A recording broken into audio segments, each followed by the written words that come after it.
Within roughly 48 hours, Sherrone Moore's life was turned upside down. He went from being one of the most promising new head coaches in college football to a disgraced coach who was fired from his job, booked into county jail, and arraigned on felony and misdemeanor charges. Hey, I'm Katie Ring, and welcome to Night Watch. If you're into true crime, real-time courtroom drama, and late-night deep dives, you're in the right place. Subscribe to my YouTube channel or follow me on Spotify. We have new episodes every weeknight.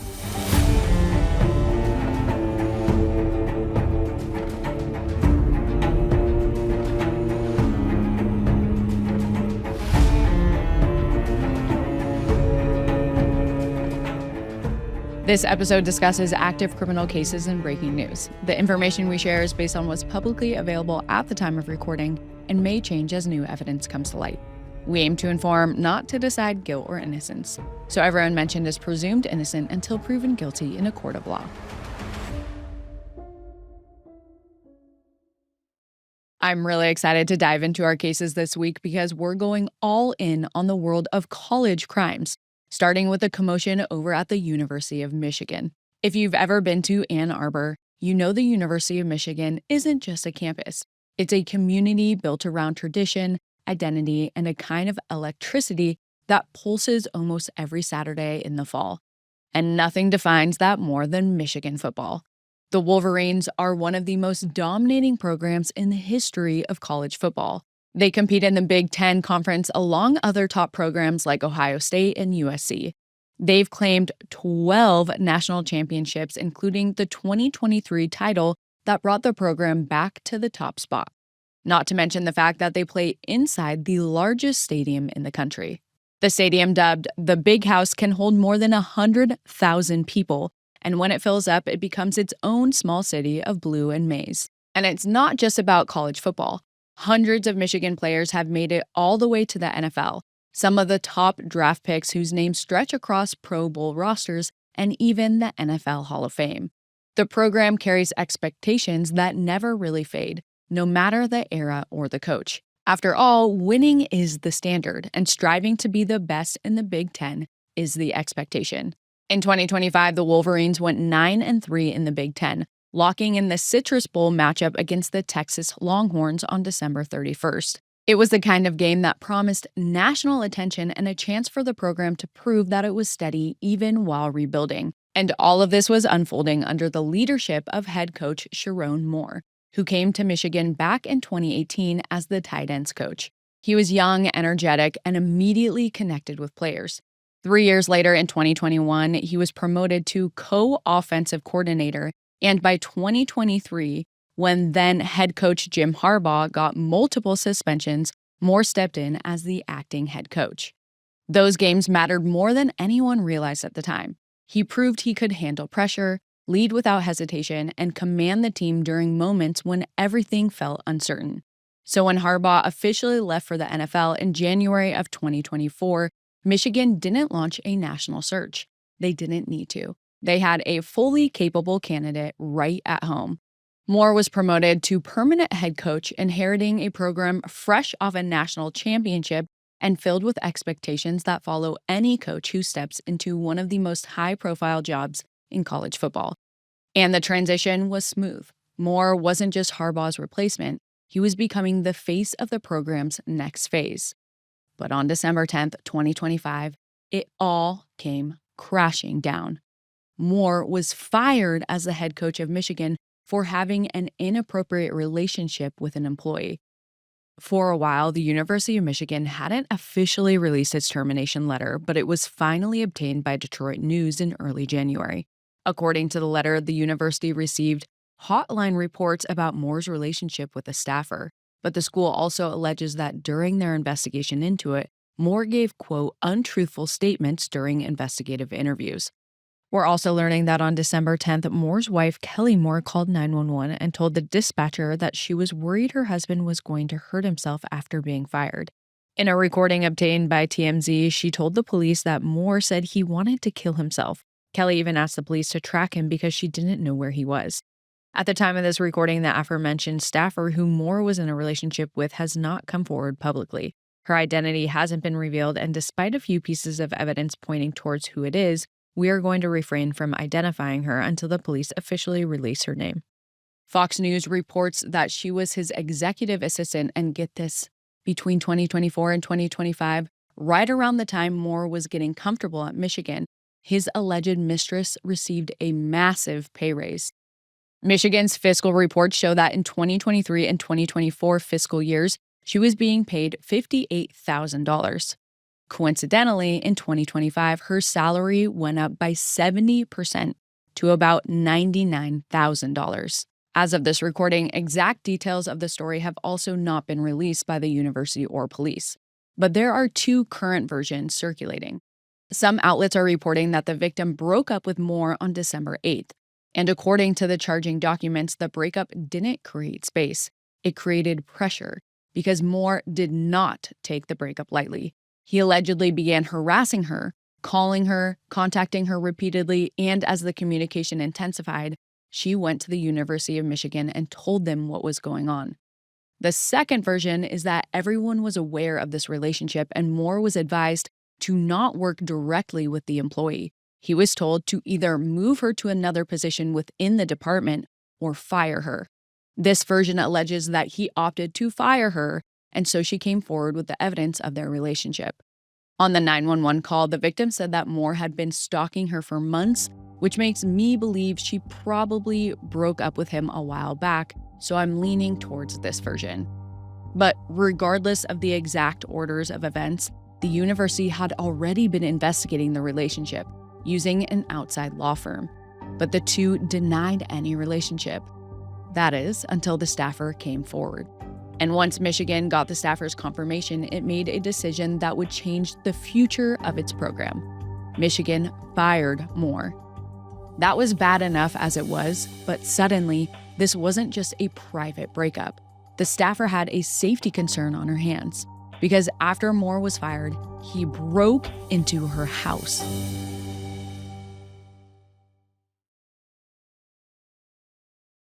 On December 10th, 2025, Sherrone Moore went to his ex-mistress's apartment.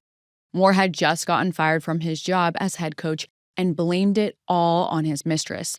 So he let himself inside her apartment to confront her, and an argument erupted. Moore allegedly forced his way in, went to a kitchen drawer, and pulled out 2 butter knives and a pair of scissors. That detail alone caught everyone's attention. But prosecutors said the real danger wasn't directed towards Moore's ex. He directed it to himself. Moore made a series of disturbing and deeply emotional statements, ones that trapped the woman into a terrifying situation. He said things like, quote, "I'm going to kill myself. I'm going to make you watch. My blood is on your hands, and you ruined my life." These weren't fleeting comments. Prosecutors described them as intentional, targeted, and terrifying for the person hearing them. They painted a picture of a man unraveling in real time and of a victim stuck in the emotional blast radius. So the woman called her attorney, and when she made it clear that she was about to call the police, only then did Moore leave the apartment. And at about 4:10 p.m., officers began searching for Moore, looking at his home and the Michigan practice facility. They found Moore in Saline, which is a small city about 5 miles away. Police brought him to a hospital for evaluation, and from there he was taken to Washtenaw County Jail. And on December 12th, his specific charges went public. Moore was charged with home invasion, breaking and entering, and stalking. Together, they formed a portrait of a night that spiraled far past heartbreak or frustration. The filings describe a sequence: a breakup, repeated contact, a break-in, and a confrontation that ended in panic, threats of self-harm, and most importantly, fear. As those details hit the news early the next morning, Michigan fans were stunned. Their head coach, the man expected to lead them into a major bowl game and to many more victories after that, was suddenly at the center of a criminal investigation that no one saw coming. Moore was supposed to be preparing to bring the Wolverines to a bowl victory. Instead, he was sitting behind bars in a jail cell. And he wasn't just in trouble with the law. His crime upended the moral clauses in his contract, his marriage vows, the lines between personal matters and the workplace, and shattered a fan base that was counting on him. The sports world held its breath as everyone wondered what came next. But behind the scenes, the University of Michigan had already been making moves. Remember, they were investigating Moore's relationship with the staffer before he was even arrested and had already been fired. Moore's contract contained strict conduct and morality provisions that allowed the school to suspend or terminate employment if an arrest involved violence or behavior deemed harmful to the institution. Specifically, Moore had been fired for cause. And if you don't know what that means, being fired for cause means that an employee was fired because of bad behavior, insubordination, breaching confidentiality, or other things like that. Basically, if the employee violated company policy in any way. And here's the thing, a for-cause firing meant that Michigan was not responsible for paying out the remainder of Moore's contract. And Moore was making millions. He was on a 5-year contract with Michigan and had a whopping $13.9 million buyout. So when the news broke and Moore was officially arraigned on December 12th, the world of college football went into a full-blown panic. Even Michigan's former head coach, Jim Harbaugh, who is now coaching the LA Chargers in the NFL, was reacting. When asked by reporters what he thought about the situation with Moore, he said, quote, "Still processing that like a lot of people, I'm sure." From that moment on, the story became bigger than Moore's criminal charges alone. It became about how fast a career can unravel, how quickly a university can be thrown into crisis, and how a program built on history suddenly found itself facing one of the most unexpected leadership gaps in its modern era. And let's not forget how a woman was harassed and threatened. The morning after Sherrone Moore's arrest, it wasn't just the charges themselves that left people stunned. It was the sense of déjà vu. Because this wasn't the first time the program had been thrown off balance. It wasn't even the second. This was just the latest turn in a long, exhausting line of controversies that had reshaped one of the biggest brands in college football. To understand why Moore's arrest landed the way it did, we have to go back nearly a decade to when Moore's predecessor, Jim Harbaugh, first stepped onto the Michigan sideline.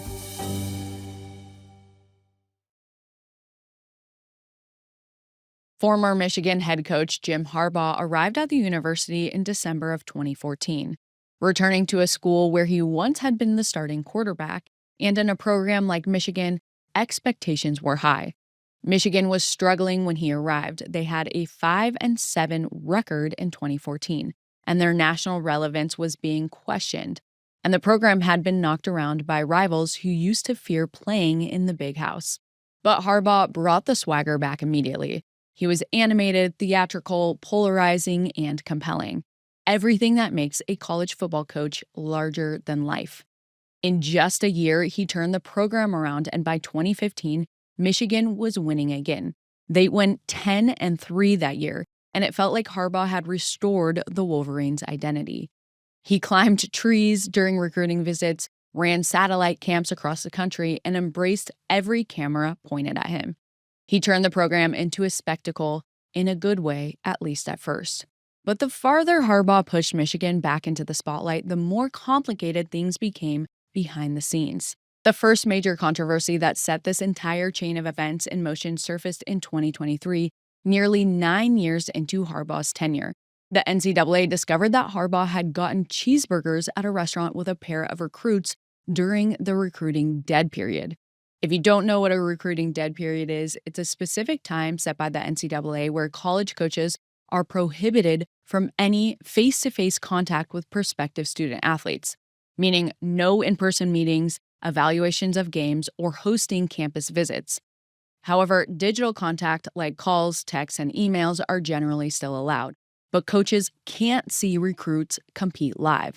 These periods occur at various times throughout the year, often around holidays, major championship weeks, or for specific sports to control the intensity of recruiting. So seeing athletes in this time period is a big no-no. The incident was dubbed Burgergate, and it haunts Harbaugh's career to this day. Suddenly, a minor rules issue became a major character issue, and Michigan found itself bracing for consequences. When the 2023 season began, Harbaugh was suspended for the first 3 games. That absence forced Michigan to rely on its assistant coaches to keep the season on track. And this was the first moment Sherrone Moore stepped into the real public view. He handled his part of the coaching rotation with composure, and fans began to see him not just as an assistant, but as someone who could take the lead and the heat that comes along with it. But before the dust from the NCAA case could settle, another scandal arrived. And this one was much darker and could have an entire episode of its own. On January 5th, 2023, the University of Michigan received a report regarding fraudulent activity involving someone accessing university email accounts without authorization. The activity was coming from within the athletic department building, and the university found evidence that led them to the co-offensive coordinator, Matt Weiss. He was suspended and then fired in January of 2023 for inappropriately accessing the computer accounts of other individuals. When I first heard about this, I thought it would have maybe been for recruiting purposes, but it was so much more disturbing. So much so that the FBI got involved and are now charging him with 14 counts of unauthorized access to computers and 10 counts of aggravated identity theft. The FBI's indictment reads, quote, "Between approximately 2015 and January of 2023, Weiss gained unauthorized access to student-athlete databases of more than 100 colleges and universities that were maintained by a third-party vendor. After gaining access to those databases, Weiss downloaded the personally identifiable information and medical data of more than 150,000 athletes. Using the information he obtained from the student-athlete databases and his own internet research, Weiss was able to obtain access to the social media, email, and/or cloud storage accounts of more than 2,000 target athletes. Weiss also illegally obtained access to the social media, email, and/or cloud storage accounts of more than 1,300 additional students and/or alumni from universities across the country. Once Weiss obtained access to these accounts, he downloaded personal, intimate digital photographs and videos that were never intended to be shared beyond intimate partners. Investigators seized thousands of intimate images and videos from Weiss's electronic devices and cloud storage accounts during the probe. As of this recording, Weiss has pled not guilty, but the investigation has hung over the school like a cloud that won't move. If the program had hoped for stability after Weiss's departure, that hope didn't last long, because later that same year, Michigan was thrust into one of the biggest national stories in sports, the sign-stealing scandal. In October of 2023, 10 months after the Weiss scandal, reports surfaced alleging that Michigan staffer Connor Stalions had orchestrated a scheme to record other teams' sideline signals, which, by the way, completely violates NCAA rules. What started as a strange, almost unbelievable rumor quickly ballooned into a full-blown national investigation. Video evidence appeared and analysts dissected Michigan's wins, wondering whether the success had been too good to be true. The NCAA and Big Ten launched formal probes, and the story dominated headlines for weeks. As pressure mounted, the Big Ten took action, and Harbaugh was suspended again for the final 3 games of the regular season. So once again, Michigan turned to the assistants to steady the ship, with Sherrone Moore stepping into the lead role. His emotional post-game moments went viral, and his leadership was praised. He kept Michigan winning and guided the team all the way to the college football playoffs, where they eventually won the national championship, despite the school's scandal-filled year. It was during this stretch that Moore began to feel like the future of Michigan football. He was a coach who could guide the program through controversy and keep players grounded when everything around them felt unsteady. But as Moore rose in prominence, the relationship between Michigan and Harbaugh had started to fray. And after nearly a decade at the school, one filled with big wins, bitter losses, memorable press conferences, and NCAA investigations, Jim Harbaugh seemed ready for something new. In January of 2024, he left Ann Arbor to become the head coach of the Los Angeles Chargers. For Michigan, the transition felt almost seamless. Instead of looking outward, the university promoted from within, elevating Moore to head coach. He was young, respected, and the players trusted him. Michigan hoped that his leadership would finally bring calm after years of turbulence. However, even with Harbaugh gone, the NCAA sign-stealing investigation didn't go away.